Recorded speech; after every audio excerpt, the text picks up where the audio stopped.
Yo era el estorbo. Así me llamó mi nuera Lorena en la cena de Navidad del 2023, frente a mis 3 hijos, sus esposas, mis 7 nietos y mi hermana Clemencia, que había venido desde San Juan de los Lagos nada más para estar conmigo.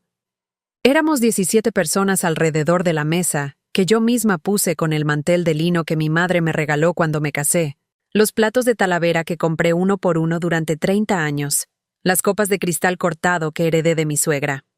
Lorena levantó su copa de sidra, sonrió con esa sonrisa que usa cuando quiere que todos la vean siendo generosa, y dijo: «Brindemos porque el año que viene ya no tengamos estorbos en esta mesa. Porque esta familia necesita espacio para crecer sin que alguien esté siempre recordándonos cómo se hacían las cosas en los años del ruido». Se rió. Algunos se rieron con ella. Mi hijo Sebastián, su esposo, el hijo que nació de mis entrañas después de 18 horas de labor en el Hospital General de León, miró su plato y no dijo nada. Yo apreté el tenedor con tanta fuerza que mis nudillos se pusieron blancos debajo de la piel manchada por 68 años de sol de Guanajuato. No dije nada. Sonreí. Levanté mi copa. Brindé. Y esa noche, mientras todos dormían la borrachera de ponche y tequila, subí al estudio de Sebastián y saqué de mi bolsa una llave que él no sabía que yo tenía. El estudio olía a café frío y a la loción cara que Lorena le compra en el centro comercial Altasia. Encendí la lámpara del escritorio, la misma lámpara que yo le regalé cuando abrió su despacho de consultoría hace 12 años. Abrí el archivero de metal. Sabía exactamente dónde buscar porque yo fui quien organizó esos cajones la primera vez, quien le enseñó a archivar por año fiscal, quien pasó 3 semanas ayudándole a digitalizar documentos cuando él no sabía ni prender el escáner. Saqué la carpeta azul marino con el logotipo de Estrategias Corporativas del Bajío, la empresa que fundó en 2011 con el dinero que yo le presté. Dinero que nunca me pagó de vuelta porque entre familia no se cobran favores, mamá. Abrí el contrato social, ese documento de 47 páginas, que un notario de la Ciudad de México redactó en lenguaje que parecía diseñado para que nadie lo entendiera. Pasé cada página con cuidado. Mis manos tiemblan desde hace 5 años, desde que el doctor Armando me diagnosticó Parkinson temprano, pero esa noche no temblaron. Llegué a la página 23. Ahí estaba. Cláusula 12, inciso C. El 51% de las acciones de la empresa estaban registradas a nombre de Refugio Salazar Domínguez. Mi nombre completo. Mi nombre de soltera que nunca uso porque me casé a los 19 y desde entonces soy Refugio de Montoya. Pero legalmente, en el Registro Público de Comercio de León, Guanajuato, yo era la accionista mayoritaria de la empresa que Lorena creía que era de ella y de mi hijo. Saqué mi teléfono. Ese teléfono que Lorena dice que no sé usar. Ese aparato que según ella me confunde porque tu generación no entiende la tecnología, suegra. Le tomé fotografía a cada página del contrato. 23 fotos. La cámara hacía un sonido pequeño cada vez, como un suspiro mecánico. Guardé todo exactamente como estaba. Cerré el cajón sin hacer ruido. Apagué la lámpara. Bajé las escaleras con mis pantuflas de borrego que no hacen sonido contra el piso de loseta. Pasé por la sala donde mi nieto Emiliano de 6 años dormía en el sillón abrazando su osito. Le acomodé la cobija. Salí a la calle. El aire de diciembre en León muerde diferente a las 3 de la madrugada. Tiene un filo que te recuerda que estás viva aunque alguien te haya llamado estorbo. Caminé 2 cuadras hasta mi casa. Esa casa de una planta en la colonia Arvide, donde he vivido sola desde que murió Esteban hace 11 años. Entré. Puse agua a hervir. Me preparé un té de tila. Me senté en la mesa de la cocina. Y ahí, con la taza caliente entre mis manos temblorosas, empecé a leer cada palabra del contrato que había fotografiado. No entendía todo.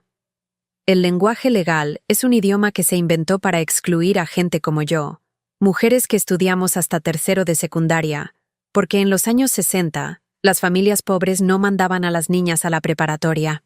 Pero entendí lo suficiente. Entendí que cuando Sebastián fundó la empresa, El notario le recomendó que pusiera las acciones a nombre de un familiar de confianza para protegerse de demandas, de acreedores, de problemas fiscales. Mi hijo me pidió que firmara. Yo firmé. Firmé todo lo que me puso enfrente porque confiaba en él, porque era mi hijo, porque jamás pensé que alguien de mi propia sangre me usaría como escudo legal y luego me llamaría estorbo. La empresa vale mucho. No sé exactamente cuánto porque los números en los estados financieros que encontré en otra carpeta bailaban frente a mis ojos como hormigas locas. Pero vi cifras. Contratos con gobiernos municipales. Proyectos de consultoría para empresas en Celaya, Irapuato, Salamanca, San Miguel de Allende. Vi facturas por cientos de miles de pesos. Vi transferencias bancarias. Vi que Lorena aparecía como directora de operaciones con un sueldo mensual de 180,000 pesos. 180,000 pesos cada mes para la mujer que me llamó estorbo. Yo cobro una pensión del IMSS de 4,500 pesos mensuales. Trabajé 38 años limpiando casas en la zona piel, en las colonias donde vive la gente que tiene dinero de verdad, las familias que heredaron curtidurías y talleres de piel, desde la época en que León era la capital del calzado en México. Me destruí las rodillas subiendo y bajando escaleras. Arruiné mi espalda cargando cubetas de agua con cloro. Perdí 2 uñas por meter las manos en productos de limpieza sin guantes porque los patrones no daban guantes. Y lo hice para que mis hijos comieran, para que estudiaran, para que Sebastián pudiera ir a la Universidad Iberoamericana León y sacar su licenciatura en Administración de Empresas. Cada colegiatura que pagué salió de mis manos destrozadas. Y ahora resulta que legalmente yo era dueña de más de la mitad de lo que esas manos ayudaron a construir. No dormí esa noche. Vi el amanecer llegar por la ventana de la cocina. El cielo pasó de negro a gris a ese rosa pálido que tiene León en diciembre, cuando todavía no sale el sol, pero ya no es noche. Escuché a los perros del vecino ladrar. Escuché el camión de la basura pasar. Escuché a doña Margarita de la casa de enfrente abrir su portón de metal para sacar su puesto de tamales. Sonidos normales. Vida normal. Pero yo ya no era la misma mujer que había sido 24 horas antes. Algo se había roto adentro mío cuando Lorena dijo esa palabra. Estorbo. Como si yo fuera un mueble viejo que estorba en la sala. Como si mis 68 años no valieran nada. Como si el hecho de haberle dado la vida a su esposo me convirtiera en algo desechable ahora que ya no era útil. A las 8 de la mañana llamé a mi hermana Clemencia. Ella ya había regresado a San Juan de los Lagos. Contestó con voz de sueño. Le conté todo. Me escuchó sin interrumpir, que es algo que Clemencia hace mejor que nadie en este mundo. Cuando terminé, ella solo dijo: Cuchita, esa muchacha te declaró la guerra sin saber que tú tienes el ejército. Colgamos. Me bañé. Me puse mi vestido azul marino, el que uso para ir a misa. Me pinté los labios con el lápiz labial rosa pálido que compro en el mercado Aldama. Me peiné. Me vi en el espejo del baño. La mujer que me devolvió la mirada tenía arrugas profundas alrededor de los ojos, manchas café en las mejillas, el cuello flojo, el pelo más blanco que negro. Pero esa mujer ya no era un estorbo. Esa mujer era accionista mayoritaria de una empresa valuada en millones de pesos. Y esa mujer iba a hacer algo al respecto. Llamé al licenciado Teodoro Campos. Es el abogado que me ayudó con el testamento de Esteban cuando murió. Un hombre de 72 años que tiene su despacho en un segundo piso de la calle Madero, arriba de una tlapalería que huele a aguarrás y a pintura. Subí las escaleras agarrándome del barandal de metal porque mis rodillas ya no funcionan como antes. Toqué la puerta de vidrio esmerilado. Su secretaria, la señora Elvira, me abrió. Me hizo pasar. El licenciado Campos estaba sentado detrás de un escritorio de madera oscura lleno de carpetas amarillentas y libros de derecho con los lomos despegados. Me ofreció café. Acepté. Nos sentamos. Le mostré las fotografías del contrato en mi teléfono. Él sacó sus lentes, esos lentes gruesos de pasta negra, y amplió cada imagen con sus dedos manchados de nicotina. Leyó en silencio durante 20 minutos. Yo solo esperé, tomando mi café aguado en una taza desportillada, mirando por la ventana hacia la calle donde los camiones pasaban aventando humo negro. Cuando terminó de leer, el licenciado Campos se quitó los lentes, los limpió con su corbata arrugada y me dijo: «Doña Refugio, usted es la dueña de esa empresa. No es socia, no es prestanombres. Es la accionista mayoritaria con pleno derecho de voto en cualquier decisión corporativa. Su hijo tiene el 49%, usted tiene el 51%. Eso significa que sin su firma, él no puede vender, no puede disolver, no puede hacer cambios en la estructura accionaria, no puede contratar deuda mayor a cierto monto, no puede nada que requiera mayoría de votos». Me quedé callada. Él continuó: «Si usted quisiera, podría convocar una asamblea extraordinaria de accionistas ahora mismo y remover a su nuera del puesto de directora de operaciones. Podría cambiar al director general. Podría modificar los estatutos. Podría hacer lo que usted quisiera, porque usted tiene el control legal de esa sociedad mercantil». Le pregunté cuánto me cobraría por representarme. Me dijo que 3,000 pesos por hora. Le dije que no tenía ese dinero. Me miró por encima de sus lentes sucios y me dijo: «Doña Cuchita, usted es dueña de una empresa que factura varios millones al año. Usted tiene ese dinero. Lo que pasa es que no lo sabía». Salí de ahí con la cabeza dándome vueltas. Caminé por el centro de León sin rumbo fijo. Pasé por el jardín de San Juan de Dios. Me senté en una banca. Vi a las palomas pelearse por un pedazo de pan que alguien tiró. Vi a una señora vender elotes en un carrito de metal. Vi a unos niños correr persiguiendo burbujas que hacía un payaso con una varita. Vida normal. Pero yo ya no vivía en lo normal. Yo vivía en un lugar nuevo donde las palabras accionista mayoritaria cambiaban todo. Saqué mi teléfono. Busqué en Google: ¿qué puede hacer un accionista mayoritario en México? Leí artículos. Leí la Ley General de Sociedades Mercantiles. No entendí ni la mitad, pero entendí lo esencial. Entendí que el poder que yo creía que no tenía, lo había tenido siempre. Solo que nadie me lo había dicho. O mejor dicho, alguien se había asegurado de que yo nunca lo supiera. Esa noche, Sebastián me llamó. Me dijo que Lorena estaba muy apenada por lo que había dicho en la cena, que había tomado de más, que no lo había dicho en serio, que yo sabía cómo era Lorena, que a veces hablaba sin pensar. Le dije que no pasaba nada, que ya estaba olvidado, que los querría siempre. Él pareció aliviado. Me dijo que me invitaban a comer el domingo. Le dije que sí. Colgamos. Yo me quedé ahí sentada en mi sala oscura, con el teléfono todavía en la mano, pensando en todas las veces que me había tragado palabras así, todas las veces que Lorena había dicho algo hiriente y yo había sonreído y asentido porque eso es lo que hace una mujer de mi generación. Nos enseñaron a aguantar, a no hacer olas, a poner la otra mejilla, a perdonar 70 veces 7 como dice la Biblia. Pero la Biblia no dice nada sobre qué hacer cuando la que te lastima es la esposa de tu hijo y está robándose el dinero que tú ganaste limpiando mierda de baños ajenos.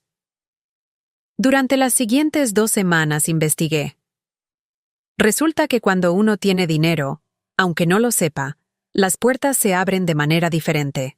Contraté al licenciado Campos. Le di un anticipo de 15,000 pesos que saqué de mi cuenta de ahorros, esa cuenta donde he ido guardando de a poquito durante 11 años. Él me consiguió cita con un contador forense, un hombre joven, tal vez de 40 años, que se llama Rodrigo y tiene su despacho en una oficina moderna en la zona piel, con paredes de cristal y sillones de piel sintética. Rodrigo revisó los estados financieros que yo había fotografiado. Me pidió acceso a las cuentas bancarias de la empresa. Le dije que no tenía acceso. Me explicó que como accionista mayoritaria, yo tenía derecho legal a solicitar toda la información financiera de la sociedad. El licenciado Campos redactó un oficio. Lo firmé con mi mano temblorosa. Lo enviamos por correo certificado al domicilio fiscal de Estrategias Corporativas del Bajío. 5 días después, Sebastián apareció en mi casa a las 9 de la noche, sin avisar. Tocó la puerta con fuerza. Abrí. Tenía la cara roja. Sudaba aunque era enero y hacía frío. Traía el sobre certificado en la mano. Me dijo, «Mamá, ¿qué es esto?» Le dije, «Pasa, hijo. ¿Quieres un café?»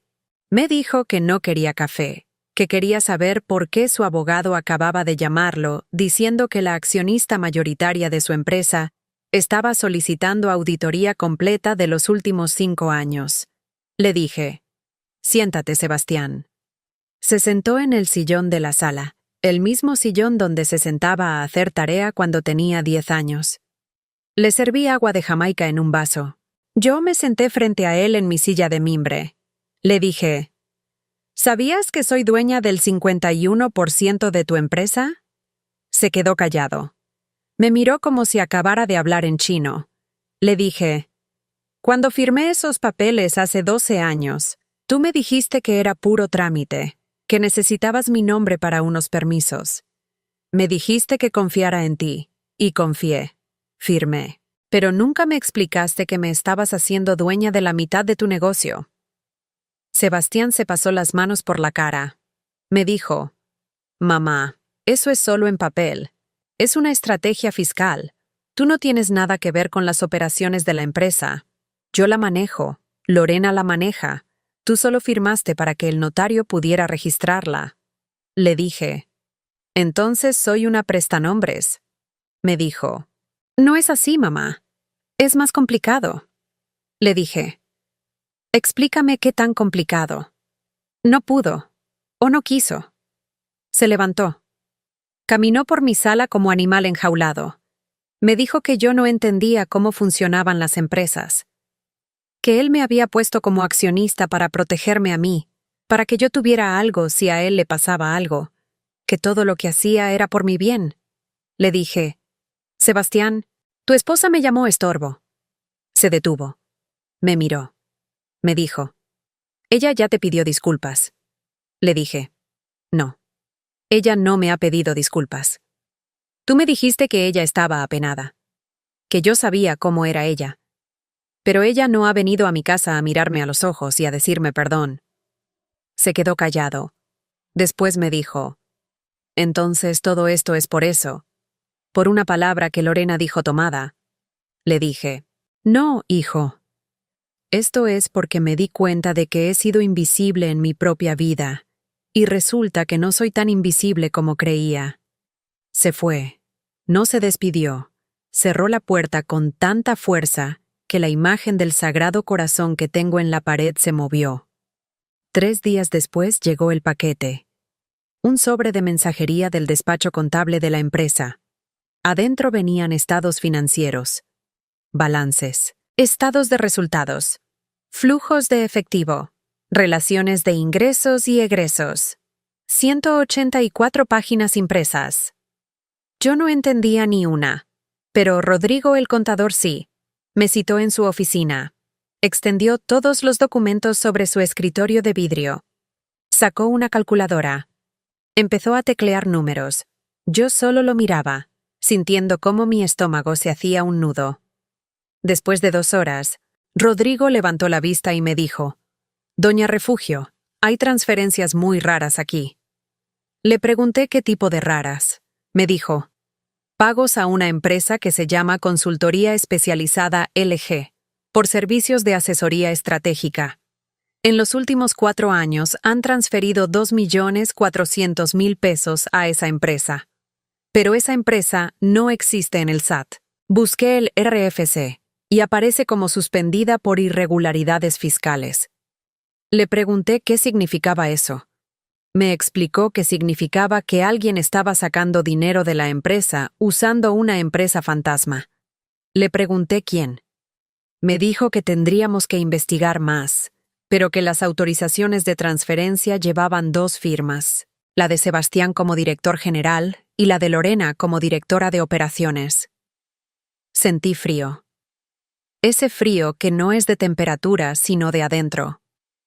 Ese frío que te da cuando te das cuenta de que la gente que amas te está robando. Rodrigo siguió revisando. Me mostró otra cosa. Gastos de representación. Comidas en restaurantes caros de León. Viajes a Cancún, a Puerto Vallarta, a la Ciudad de México. Hospedajes en hoteles 5 estrellas. Todo cargado a la cuenta de gastos de la empresa. Todo firmado por Lorena. Más de 300,000 pesos en un solo año en gastos que, según Rodrigo, no tenían justificación operativa. Me mostró otra cosa más. El sueldo de Lorena había subido 3 veces en 2 años. Empezó ganando 90,000 pesos mensuales. Ahora ganaba 180,000, pero no había acta de asamblea que justificara esos aumentos. No había minutas.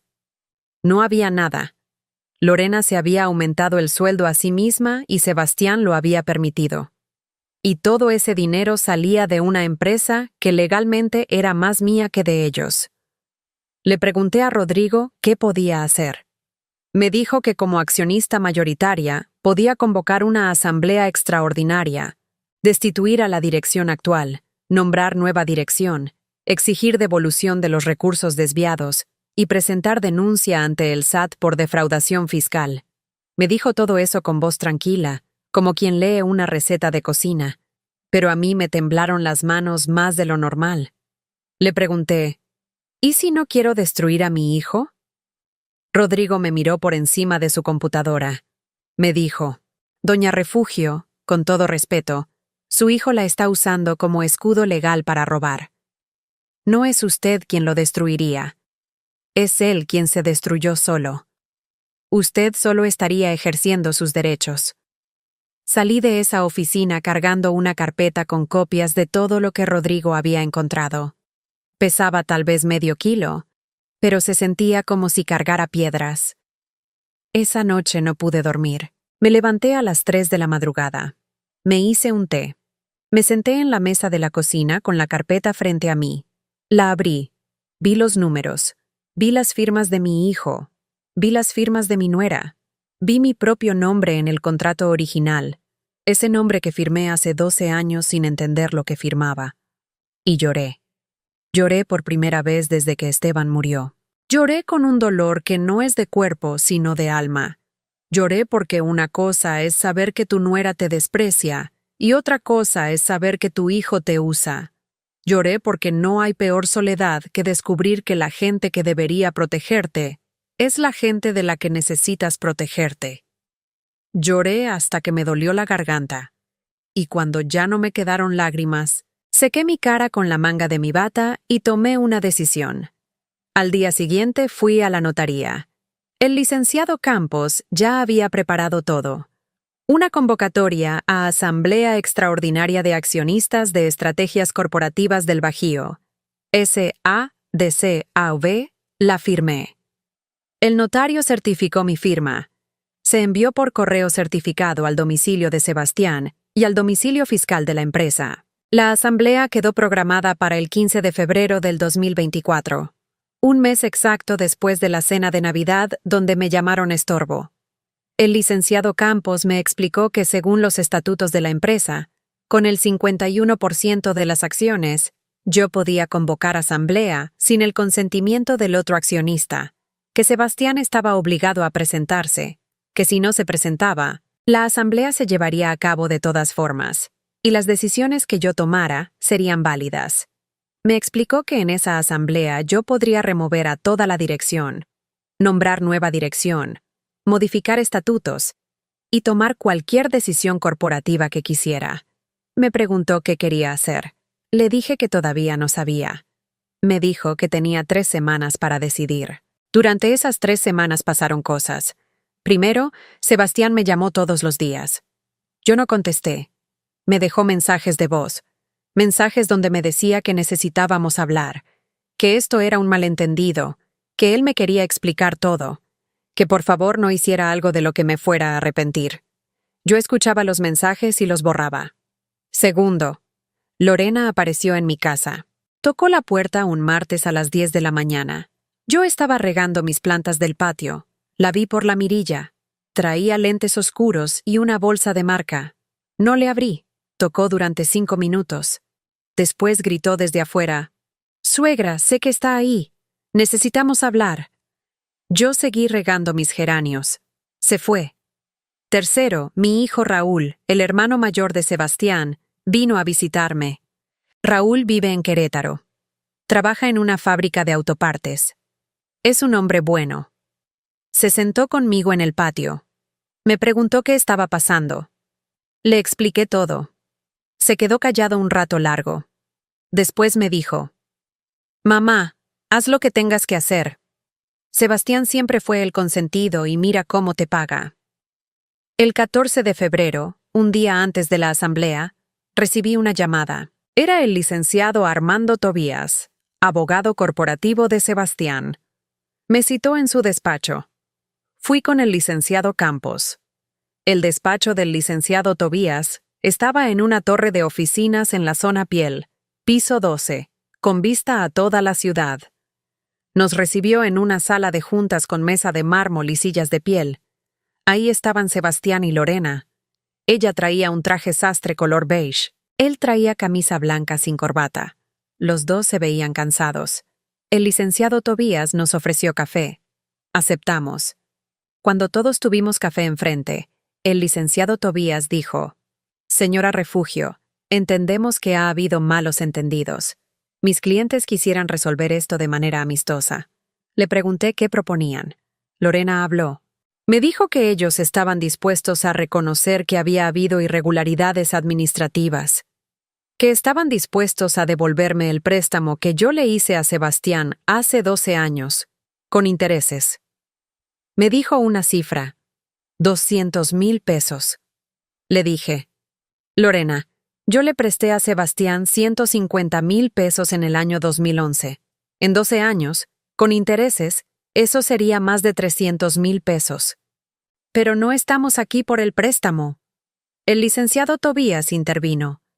Me dijo que también estaban dispuestos a comprarme mis acciones, a pagarme 1,000,000 de pesos por el 51%, 1,000,000 de pesos en efectivo, transferencia inmediata, firma ante notario.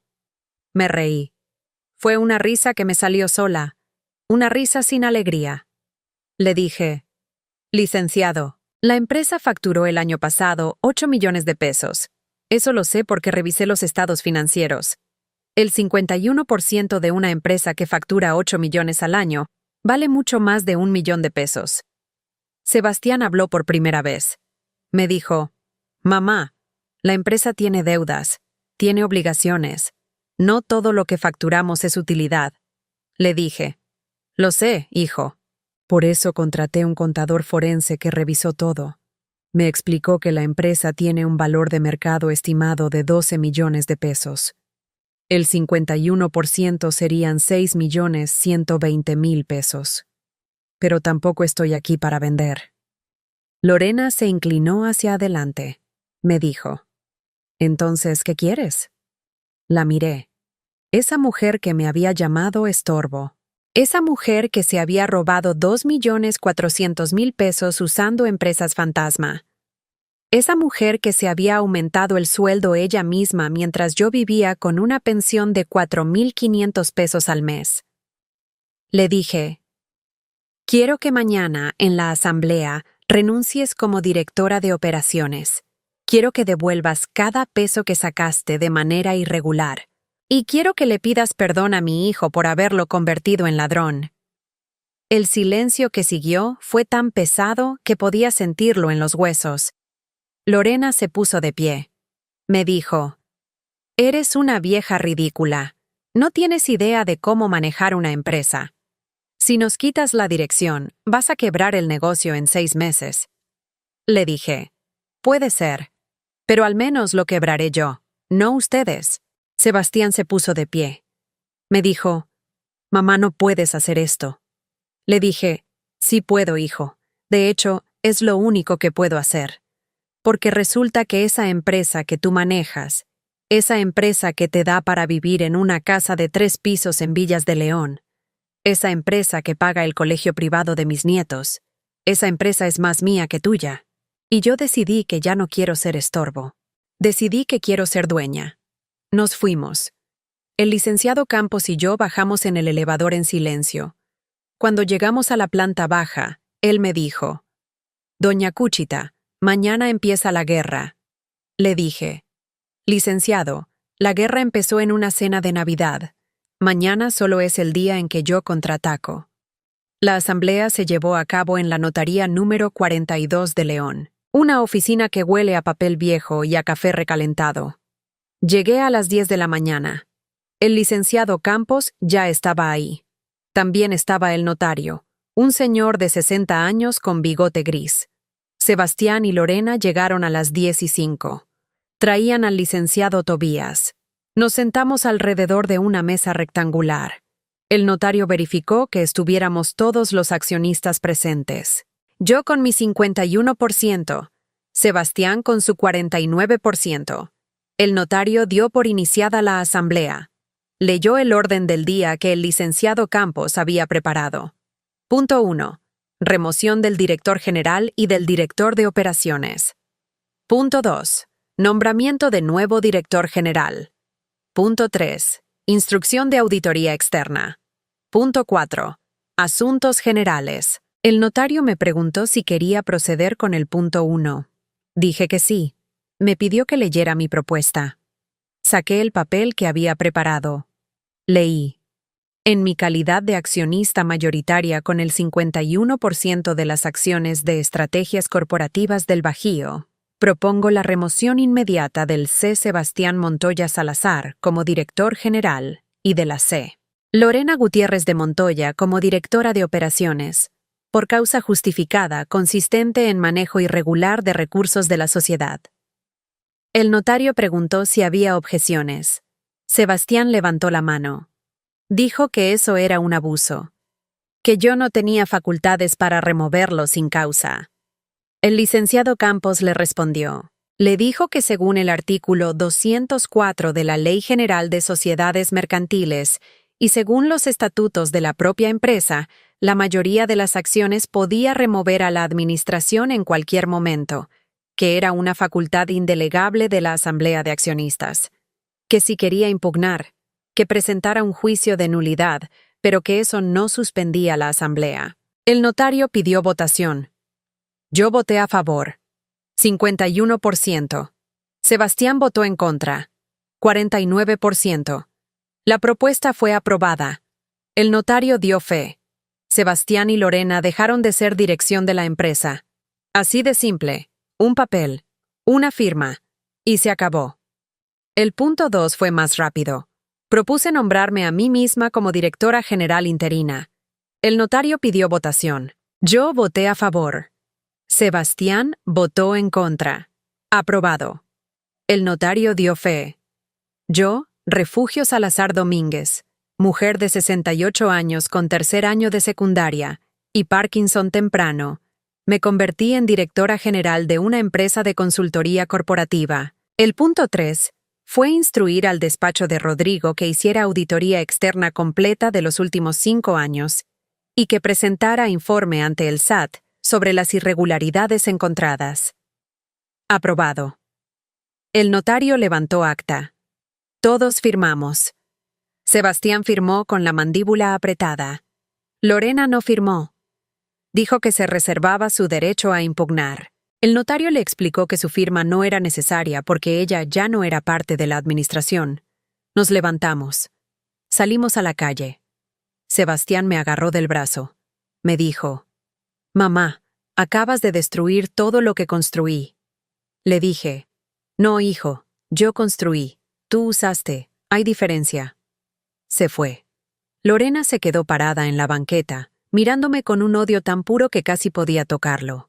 Le dije, «Devuelve el dinero que te robaste y nadie va a la cárcel».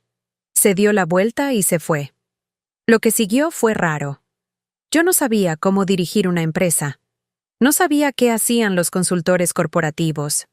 No sabía nada de estrategia organizacional, ni de optimización de procesos, ni de ninguna de las cosas que decían los folletos de la empresa, pero sí sabía cómo trabajar, sí sabía cómo levantarme a las 5 de la mañana. Sí sabía cómo presentarme a tiempo.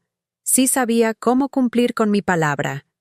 El primer día que llegué a la oficina, los empleados me miraron como si hubiera llegado un extraterrestre. Eran 8 personas, 6 consultores, una secretaria y un asistente administrativo. Los reuní en la sala de juntas.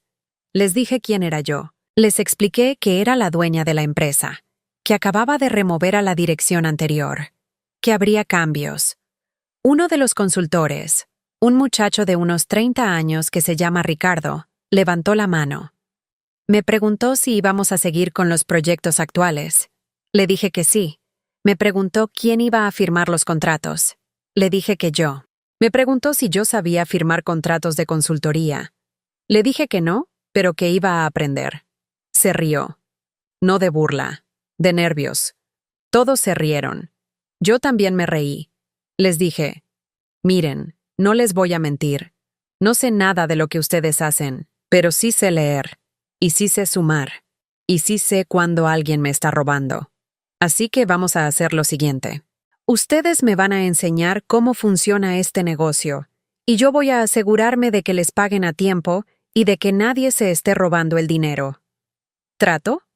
Todos asintieron. Y así empezó. Resulta que dirigir una empresa de consultoría no es tan diferente de limpiar casas. En ambos casos, tienes que llegar temprano, hacer el trabajo que prometiste, cobrar lo que te deben y volver al día siguiente. Los consultores hacían presentaciones en PowerPoint. Yo les revisaba las presentaciones aunque no entendiera la mitad. Les preguntaba cosas. ¿Por qué usaban esa gráfica? ¿Qué significaba ese número? ¿Por qué recomendaban esa estrategia? Al principio me miraban raro. Después empezaron a explicarme. Y yo aprendí. Aprendí que la consultoría corporativa es básicamente ayudar a otras empresas a hacer mejor las cosas que hacen mal. Aprendí que se cobra por hora. Aprendí que los clientes pagan más si sienten que los entiendes. Aprendí que lo más importante no es saber todas las respuestas, sino saber hacer las preguntas correctas. Y resulta que yo soy muy buena haciendo preguntas. 68 años limpiando casas me enseñaron a ver lo que otros no ven, a notar lo que está fuera de lugar, a identificar cuando algo no cuadra. Y eso, descubrí, es exactamente lo que hace un buen consultor. La auditoría de Rodrigo tardó 6 semanas. El informe fue devastador.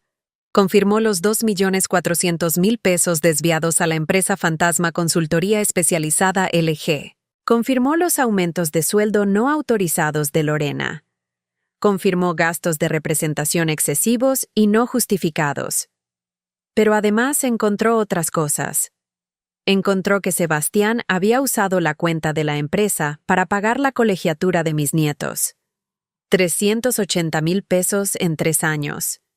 Encontró que había pagado con dinero de la empresa las vacaciones familiares. 220.000 pesos.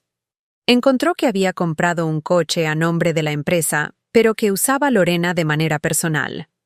450.000 pesos. En total, entre lo robado con la empresa fantasma y los gastos personales cargados a la empresa, Sebastián y Lorena le habían sacado a la empresa 3.600.000 pesos en 5 años. 3.600.000 pesos de una empresa que era 51% mía y que yo ni sabía que era mía. Rodrigo me recomendó presentar denuncia penal. Me dijo que había elementos para acusar a Sebastián y Lorena de administración fraudulenta y defraudación fiscal. Que podían ir a la cárcel. Me senté con esa información durante 3 días. No dormí bien ninguna de esas noches. Pensé en Sebastián de bebé, en Sebastián aprendiendo a caminar, en Sebastián graduándose de la universidad con su toga y su birrete, en Sebastián pidiéndome prestados los 150.000 pesos para fundar su empresa, prometiéndome que me los iba a regresar en cuanto pudiera. Pensé en todas las versiones de mi hijo que ya no existían, y pensé en el hombre que vino a mi casa a decirme que yo no entendía cómo funcionaban las empresas. El hombre que me usó como escudo legal. El hombre que permitió que su esposa me llamara estorbo. Ese hombre sí merecía consecuencias, pero no presenté denuncia penal. En lugar de eso, mandé citar a Sebastián y Lorena a una reunión en la oficina de la empresa. Llegaron con el licenciado Tobías. Nos sentamos en la misma sala de juntas donde yo les había dicho a los empleados que iba a aprender a dirigir la empresa. Puse sobre la mesa el informe de auditoría. 140 páginas engargoladas. Les dije, tienen dos opciones. Opción 1. Devuelven los 3.600.000 pesos que se robaron en un plazo no mayor a 6 meses. Firman un convenio, donde reconocen los hechos y renuncian a cualquier reclamación futura sobre la empresa. Opción 2. Presento denuncia penal ante la Fiscalía de Guanajuato por administración fraudulenta y envío copia del informe de auditoría al SAT para que inicie proceso por defraudación fiscal. Ustedes deciden. Lorena se puso de pie. Gritó que yo era una vieja malagradecida, que ellos habían hecho crecer la empresa, que sin ellos la empresa no valía nada, que ella se había matado trabajando mientras yo me la pasaba regando plantas. Le dije, siéntate, Lorena. Algo en mi voz hizo que se sentara. Le dije, tú no construiste nada. Usaste dinero que no era tuyo para vivir una vida que no te ganaste. Y tuviste el descaro de llamarme estorbo en mi propia mesa de Navidad. Así que ahora vas a escuchar muy bien. Van a devolver el dinero. Cada peso. Y si no lo devuelven, los denuncio. Y si me denuncian ustedes por cualquier cosa, los denuncio. Y si intentan acercarse a mis nietos para llenarles la cabeza de mentiras sobre mí, los denuncio. ¿Quedó claro? Nadie dijo nada. El licenciado Tobías pidió tiempo para consultar con sus clientes. Les di 48 horas. 2 días después recibí un mensaje de WhatsApp de Sebastián. Decía, acepto los términos. Dame 1 año para juntar el dinero. Le respondí, 6 meses, ni un día más. Y quiero plan de pagos mensual por escrito. Me mandó el plan de pagos, 600,000 pesos al mes durante 6 meses. Firmó el convenio ante notario. Lorena también firmó. En el convenio, reconocían haber desviado recursos. Renunciaban a cualquier reclamación. Aceptaban que si incumplían con un solo pago, yo podía presentar denuncia penal. El licenciado Campos revisó el convenio. Me dijo que era sólido, que estaba bien redactado, que protegía mis intereses. Firmé. El primer pago llegó el 15 de marzo. 600,000 pesos exactos. Transferencia bancaria. El segundo pago llegó el 15 de abril. El tercero el 15 de mayo. Cada mes. Puntual. No hablé con Sebastián durante esos meses. Él no intentó hablarme. Lorena tampoco. Era como si hubieran dejado de existir. Mis otros 2 hijos, Raúl y Sandra, me visitaban más seguido. Raúl venía desde Querétaro cada 2 semanas. Sandra, que vive en León, venía 3 veces por semana. Me preguntaban cómo estaba, cómo iba la empresa, si necesitaba ayuda. Les decía que estaba bien, que la empresa iba bien, que no necesitaba ayuda. Y era verdad. La empresa sí iba bien. Los consultores habían cerrado 3 contratos nuevos. Habíamos facturado más en 4 meses de lo que habíamos facturado en 6 meses el año anterior. Los empleados me respetaban, no por miedo, por algo más raro, por curiosidad, por asombro, por esa cosa que pasa cuando alguien que todos subestimaron resulta ser más capaz de lo que nadie pensó. En junio pasó algo que no esperaba. Uno de los consultores, Ricardo, el muchacho que me preguntó el primer día si yo sabía firmar contratos, tocó la puerta de mi oficina. Me pidió hablar conmigo. Le dije que pasara. Se sentó. Estaba nervioso. Me dijo, Doña Refugio, sé que tal vez no es mi lugar decir esto, pero quiero que sepa algo. Le dije que me dijera. Me dijo, el señor Sebastián y la señora Lorena nos trataban muy mal, nos gritaban, nos amenazaban con correternos si no cumplíamos con metas imposibles. Nos hacían trabajar fines de semana sin pago extra. Yo estaba buscando otro trabajo. Todos estábamos buscando otro trabajo. Pero desde que usted llegó, todo cambió. Usted nos trata como personas, nos paga a tiempo, nos escucha, y quiero que sepa que todos en la empresa estamos muy agradecidos. Se levantó. Se fue. Yo me quedé sentada en mi silla de escritorio, mirando por la ventana hacia la calle donde pasaban los coches. pensando en que a veces destruir algo que está podrido es la única manera de descubrir lo bueno que había debajo. El sexto pago llegó el 15 de agosto. 600,000 pesos. Con ese pago, Sebastián y Lorena completaron los 3,600,000 pesos. Habían cumplido. Llamé al licenciado Campos. Le dije que diera por satisfecho el convenio. Que ya no había deuda. Que el asunto estaba cerrado. Me preguntó si quería hacer algo más. Le dije que no. Que con eso era suficiente. Colgamos. Me senté en mi sala. Puse mis manos sobre la mesa. Esas manos que tiemblan. Esas manos que limpiaron baños durante 38 años. Esas manos que firmaron documentos sin entenderlos. Esas manos que ahora dirigían una empresa. Las miré, y por primera vez en muchos años sentí que esas manos habían hecho algo que valía la pena. Sebastián me llamó 3 días después del último pago. Contesté. Me dijo, «Mamá, ya cumplimos con todo. ¿Podemos hablar?» Le dije, «Habla», me dijo. «Quisiera verte, ir a tu casa, hablar en persona». Le dije, «Está bien, ven mañana a las 10». Colgué. Al día siguiente, a las 10 en punto, Sebastián tocó mi puerta. Abrí. Venía solo. Sin Lorena. Sin abogado. Traía los ojos rojos. Había llorado. Le ofrecí café. Aceptó. Nos sentamos en la mesa de la cocina, el mismo lugar donde me senté aquella noche después de la cena de Navidad. Le serví café en la taza que era de su papá. Él la agarró con las 2 manos. Me dijo, «Mamá, sé que lo que hice no tiene perdón». No dije nada. Siguió. «Sé que usé tu nombre. Sé que te traté como si no importaras. Sé que dejé que Lorena te tratara mal. Sé que me robé dinero. Sé todo eso. Y no tengo excusa». Tomó café. «Yo también tomé café», me dijo. «Solo quiero que sepas que me odio por lo que hice. Que estos 6 meses han sido los peores de mi vida. Que no puedo dormir. Que no puedo ver a mis hijos sin pensar en que les enseñé a ser como yo. Que no puedo verme en el espejo». Le dije, «Sebastián, ¿por qué lo hiciste?» Se quedó callado un rato largo. Después me dijo, «Porque pude. Porque tú confiabas en mí. Porque pensé que nunca te ibas a dar cuenta. Porque Lorena me decía que tú no entendías de negocios. Porque me volví alguien que yo no quiero ser y no supe cómo parar». Le pregunté, «¿Y ahora?» Me dijo, «Ahora estoy empezando de cero. Renté una oficina pequeña. Estoy trabajando solo. Lorena y yo nos separamos. Ella se fue a Guadalajara con sus papás. Mis hijos se quedaron conmigo. Estoy en terapia. Estoy tratando de ser mejor papá. Estoy tratando de ser mejor persona».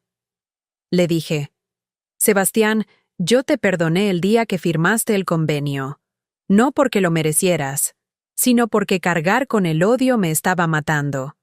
Pero perdonarte no significa que las cosas vuelvan a ser como eran. No puedo volver a confiar en ti como antes. No sé si algún día podré. Tal vez sí, tal vez no. Pero por ahora, lo que puedo ofrecerte es esto. Vas a seguir siendo mi hijo. Voy a seguir queriendo a tus hijos. Voy a seguir aquí si me necesitas. Pero no voy a olvidar. Y no voy a fingir que no pasó nada». Se limpió los ojos con el dorso de la mano.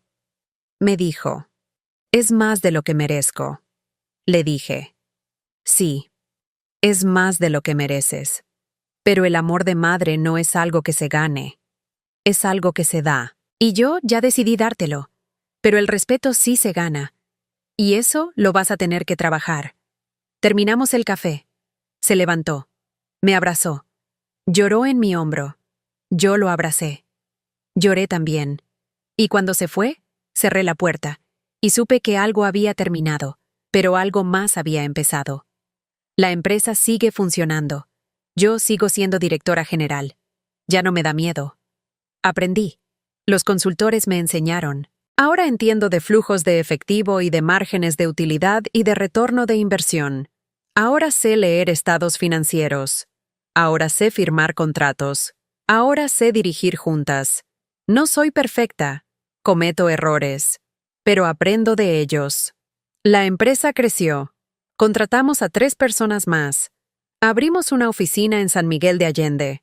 Cerramos el año pasado con utilidades de 2 millones de pesos. 2 millones de pesos de utilidad después de impuestos, después de sueldos, después de todos los gastos. La mitad de esa utilidad es mía. 1 millón de pesos. Más dinero del que he visto en mi vida. Más dinero del que gané en 38 años limpiando casas. Con ese dinero hice varias cosas. Primero, le di un bono de fin de año a cada empleado. 50,000 pesos para cada uno. Se lo merecían. Trabajaron duro. Segundo, le pagué a Raúl la deuda que tenía con el banco. 200,000 pesos. Él no me lo pidió. Yo se lo ofrecí. Lloró cuando le di el cheque. Tercero, le pagué la operación de la rodilla a Sandra. 120,000 pesos. Llevaba 3 años esperando porque no tenía seguro que la cubriera. Cuarto, me compré una casa nueva. No grande.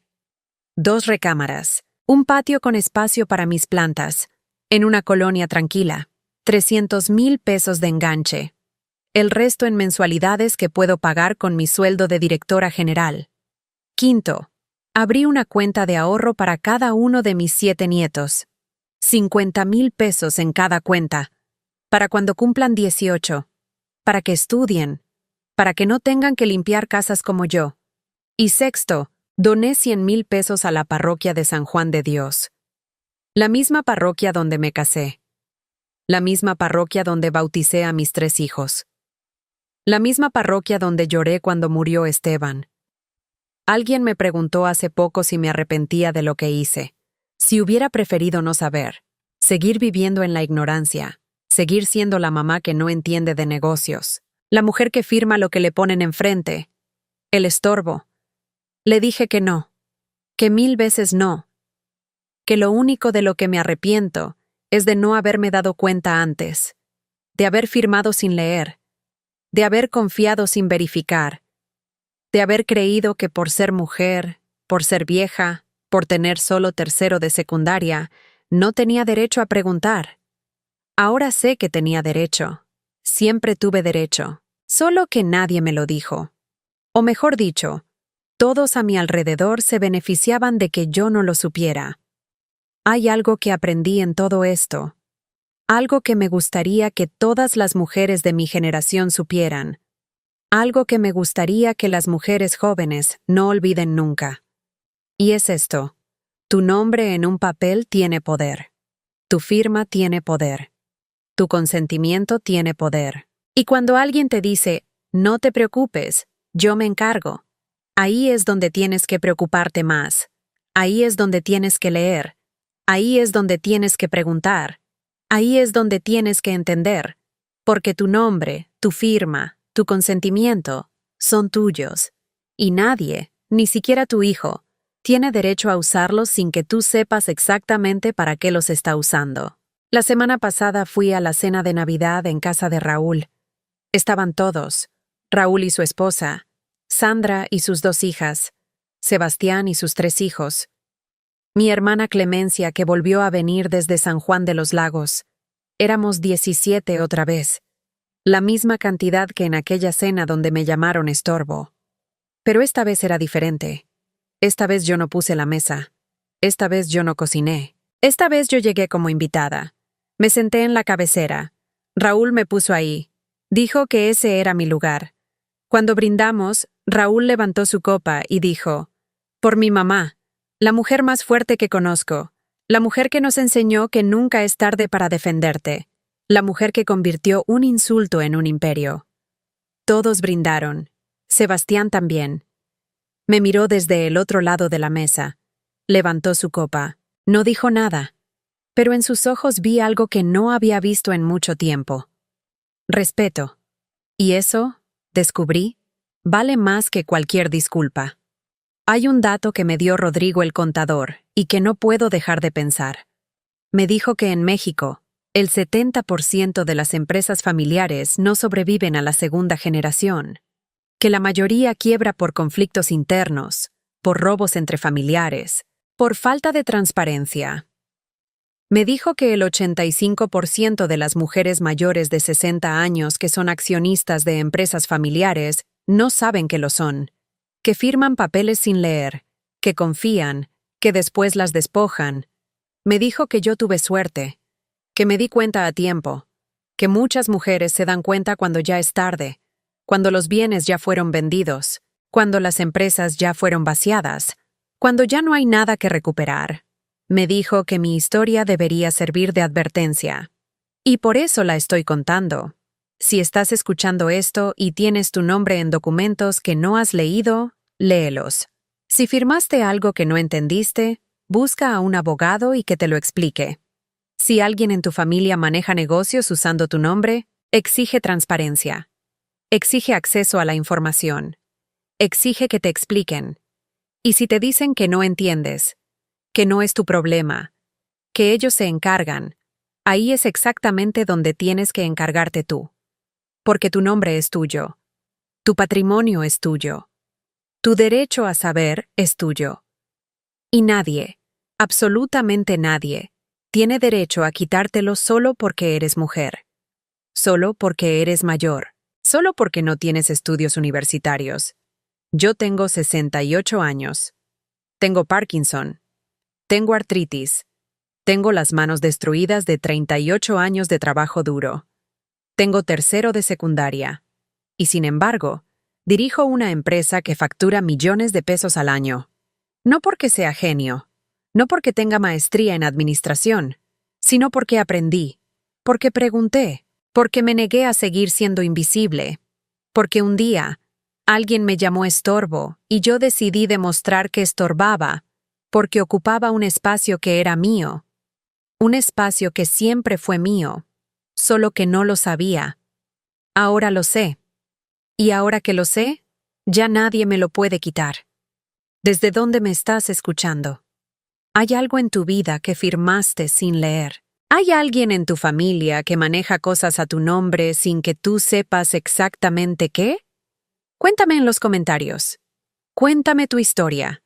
Porque entre más hablemos de esto, entre más mujeres sepan que tienen derechos, que tienen poder, que tienen voz, menos van a poder seguir usando nuestros nombres como escudo para sus robos. Dale like si esta historia te hizo pensar. Compártela si conoces a alguien que necesita escucharla. Suscríbete para más historias como esta. Y recuerda, nunca es tarde para dejar de ser estorbo y empezar a ser dueña de tu propia vida.